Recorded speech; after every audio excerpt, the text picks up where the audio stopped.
Hi everyone, it's Karen from the Golf Performance Lab here with you again today, the putting guru as I get known to be. So as the putting guru, I'm going to go over something that ideally you can maybe practice at home whilst you're at home at the moment.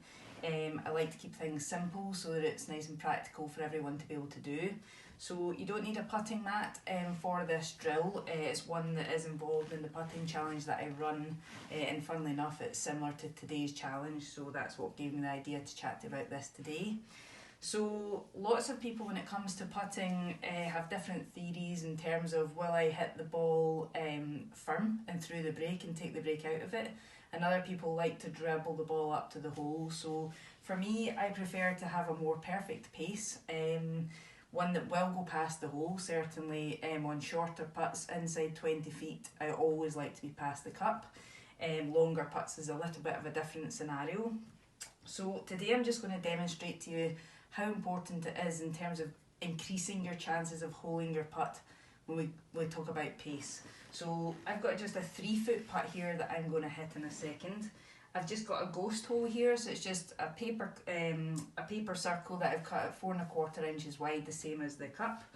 I've got a sticker here which is 20 centimetres past the cup, and then I've got another one at 40 centimetres past the cup, and then I've got a red disc. So in terms of having 100% chance of the ball going in the hole, the ball should stop somewhere within 20 centimetres past the cup. If you go past that, and if we end up going past as much as 40 centimetres, you reduce your chances by 1/4. And then up at the red marker, you reduce your chances of holing that putt. So if you read it wrong or you start it on the wrong line and your ball is going to go that far past, it's as much as 50%, it's more than 50%. So because you effectively narrow the size of the hole.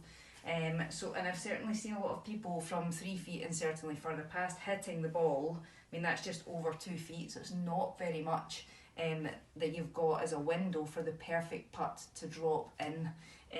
What's the most important? Reading the green, getting the line, getting the pace. For me, you have to get all three if we're going to hole it at the end of the day. But pace is super important if you're increasing your chances of holing that putt. So I'm going to hit a few, and my target ideally is going to be in this zone. I'm not too fussed if it's in this zone, but anything past that, you're just reducing your chances too much. So for me, if you're someone that likes to hit it firm and take it out the break, then your reading of the green and your starting on line better be hot. So I'm just going to hit a few putts just so that you can see it in process, so that you can have a go at home. As I say, I've got a 3-foot putt here.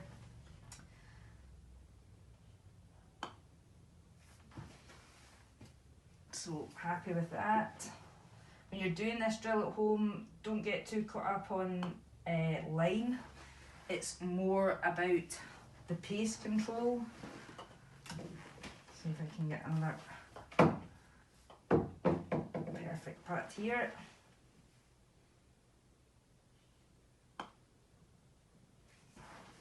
Wee bit on the shy side. So I hope that makes sense to you all. It's something that you can all have a shot at home. Simple masking tape, a couple of golf balls, and if you want to cut out a circle, that's fine. If not, just use another piece of masking tape for the front and the back of the hole.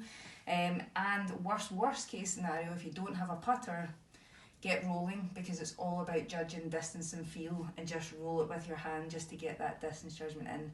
So hope you're all doing well, staying safe at home, and we hope to see you really soon back at the golf club. Thanks.